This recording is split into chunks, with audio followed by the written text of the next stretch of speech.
Assalamualaikum warahmatullahi wabarakatuh. Bersama Indrawi Taruna Channel, kali ini kita akan membahas tentang planogram. Apa itu planogram dan bagaimana cara membaca planogram yang benar? Yuk simak videonya hingga tuntas dan jangan lupa like, share, dan subscribe ya. Adapun materi pembelajaran yang akan kita bahas untuk kali ini yaitu yang pertama, definisi planogram, yang kedua, tujuan planogram, yang ketiga, komponen penyusunan desain planogram, yang keempat, cara membaca planogram. Kita akan membahas satu persatu. Apa itu planogram? Dalam dunia retail, istilah planogram adalah salah satu istilah yang sangat familiar dan seringkali digunakan untuk menunjukkan rencana visual pada penempatan produk di rak-rak display retail.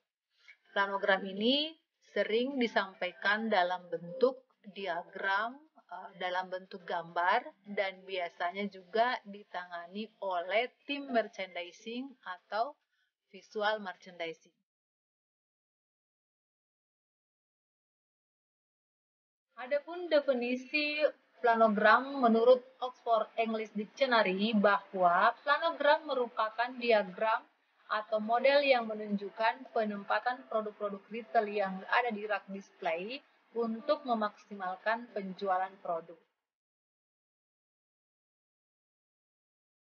Planogram juga dapat didefinisikan sebagai deskripsi visual, diagram atau gambar tata terletak toko atau minimarket termasuk di dalamnya dalam hal penempatan produk maupun kategori produk tertentu. Planogram digunakan juga sebagai panduan bagi staf toko atau minimarket dalam merancang display barang dagangannya. Tujuannya adalah untuk menciptakan sebuah tampilan yang menarik bagi konsumen serta memudahkannya dalam menemukan dan membandingkan serta memilih produk secara efisien sehingga akan meningkatkan penjualan.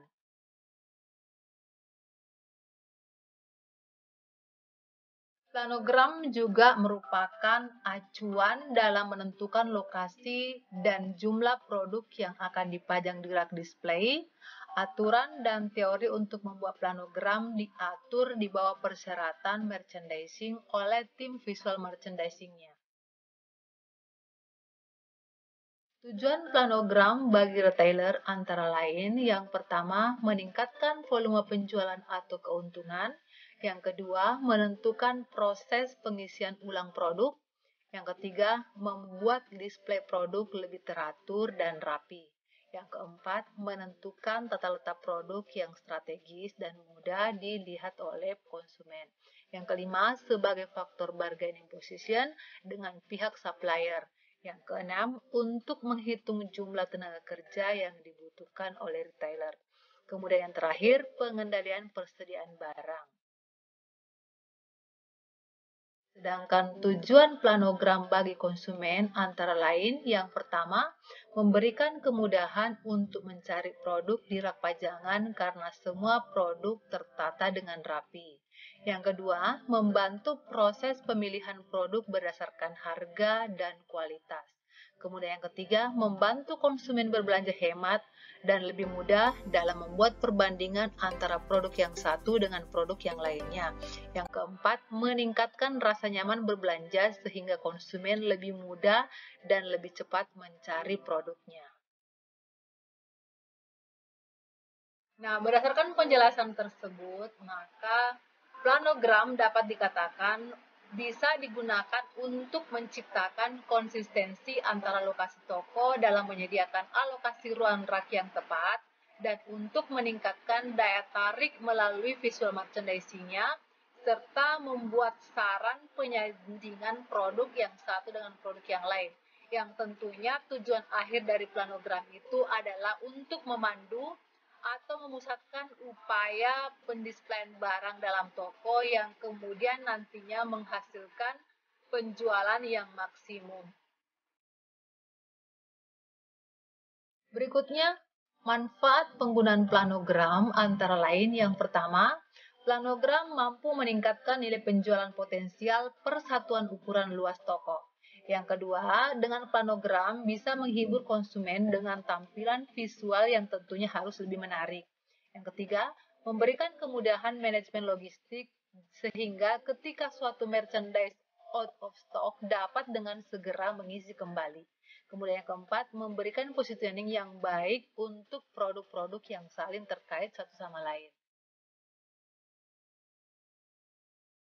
Berikutnya, 3 komponen penentuan desain planogram antara lain. Yang pertama, riwayat penjualan atau history sales yang dapat dilihat dari laporan penjualan baik harian, mingguan, maupun bulanan dan per periode. Yang kedua, dari dimensi rak shelving, baik itu panjang, tinggi, lebar, maupun jumlah rak shelvingnya. Yang ketiga, dapat dilihat dari komponen dimensi produk, baik panjang, tinggi, maupun lebar produk. Nah, selanjutnya simak salah satu contoh cara membaca planogram toko Alfamart yang disampaikan oleh salah seorang siswa Alfamart kelas jurusan bisnis dari dan pemasaran berikut ini. Baik, saya akan melanjutkan tentang penjelasan planogram. Nah, di sini ada nama toko yang di atas, terus kelas toko, tanggal cetak bulan 4, tanggal 4 bulan 7 2018. Halamannya 1 dari 149. Nah, lanjut. 01, 02, 03 merupakan shelvingnya dan nomor rak 01 di sini terdapat rak reguler dan lubang 01 ini 04, 07 nomor lubangnya ya.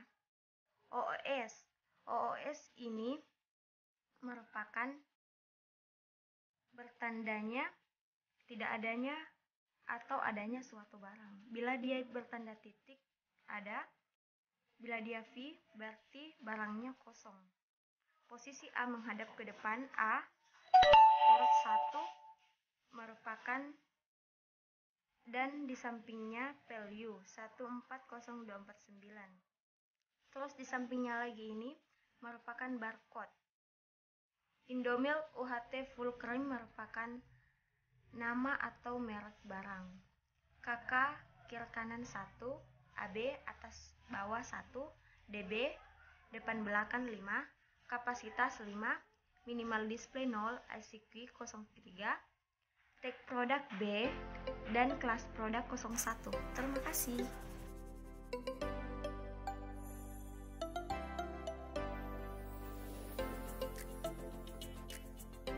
Nah, itulah beberapa informasi yang sempat saya share, yang intinya bahwa planogram itu didesain untuk memaksimalkan penggunaan ruang dan meletakkan merchandising di lokasi yang tepat, sehingga volume penjualan mencapai nilai maksimum.